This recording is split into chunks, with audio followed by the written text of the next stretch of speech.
hopefully we'll get to fly some more. The first task was awesome. Came in 9th on that, had a great time. And I flew a few days before the World Championship started.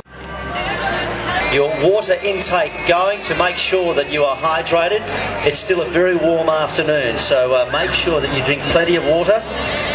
And the CT4s, the FA-18s and a stack of others as they put on an air show to remember.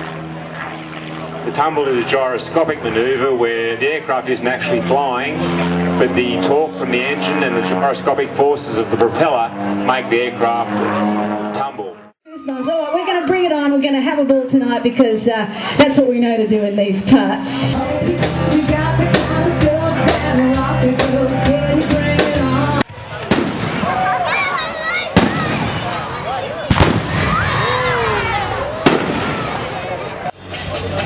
And we actually have Eva Wisniewska on the line, and if you saw the news in the last couple of weeks, then Eva was all over it because she is an incredibly lucky woman who survived what can only be considered an extraordinary tale of, well, nightmare in some ways. Eva, you basically got sucked up to the height of a 747 on a little tiny piece of material.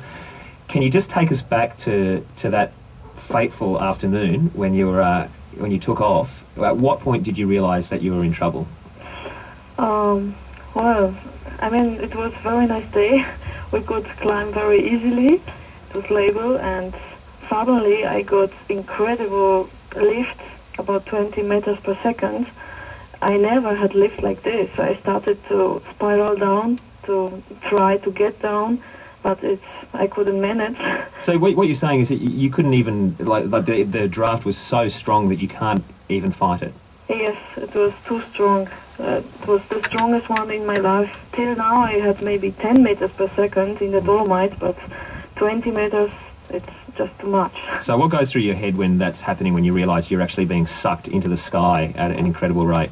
Well, it was a very strange feeling because I knew I cannot do anything to get down, so I tried 3 times to spiral down. By then I realized it's not possible, so I tried to fly to the other spots with less weight lift, but I couldn't find it. I was just climbing, and it was horrible. Yeah, okay, now we all know the story. You basically blacked out at a certain altitude. I mean, it was like negative 50 degrees where you were. You were very, very lucky to have survived this. Oh, yeah. When you actually regained consciousness, what was the sensation like? When I lost the consciousness. When you woke up again. Yeah. I mean, I didn't really realize how long I was unconscious, so I just was thinking maybe it was a few seconds, because it's like in the operation you wake up and you don't know how long it was. How long was it really? It was about 50 minutes, I guess. Wow. So you were there, your body was hanging unconscious in the sky at 10 kilometres in negative 50 degrees Celsius, and you were covered in ice. Yeah. And that's amazing. When I woke up, I just tried to fly, but I realized I don't have the controls in my hands. So then I had to put off my sunglasses because they were frozen. And then I grabbed the handles and I scratched the screen of my GPS, and I saw I'm still on 6,900 meters. And I knew, wow, it's still very high, so I have to be very patient and to wait, because I didn't know how long does it take. I was still in the cloud. It is an incredible story. We're talking to a woman who has lived through something that nobody else ever has. Eva Wisniewska, who is the German paraglider in the Paragliding World Championships. As you would no doubt know, it was all over the news, all over the world. She survived an incredible paragliding incident a couple of weeks back. You got on the ground, you did survive, and to the world's amazement, you strapped yourself back in not long afterwards and got back up there again. What was the feeling like taking off again after only just surviving the last one? I was very nervous, but also very happy I still can fly, or I have the chance to fly again. And when I was in the air again, it was beautiful. One of the most emotional flights in my life. We're not mounted. Let's pause for a second and have a listen to the magnificent sounds of the Manilla Caledonian Pipe Band. Give them a big round of applause. And of course, in just a moment, we'll describe to you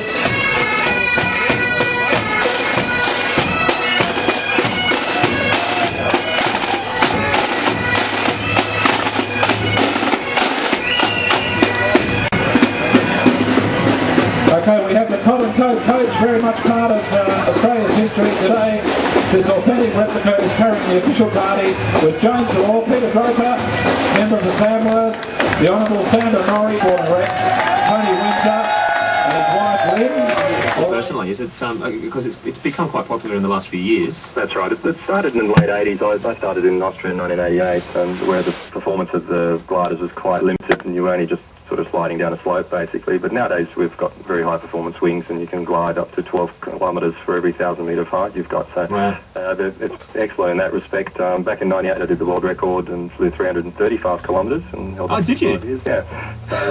So that's basically what put us on the map here. Yeah, right. Where was that done? From here, from Manilla, I flew to St George in Queensland. Wow. So it's a little bit of a way there. I mean, how difficult is it to do something like that? Are you constantly adjusting what you're doing? Yeah, when you're gliding, it's quite okay. You're just concentrating on the landscape ahead. It's a bit like three-dimensional chess. You get a few times there where you can just relax, but at other stages you're really concentrating on climbing in the thermals like the eagles do. In a sense, it's, let's say, also three-dimensional sailing, so you're looking at winds and currents and so on and maximising your climb rate.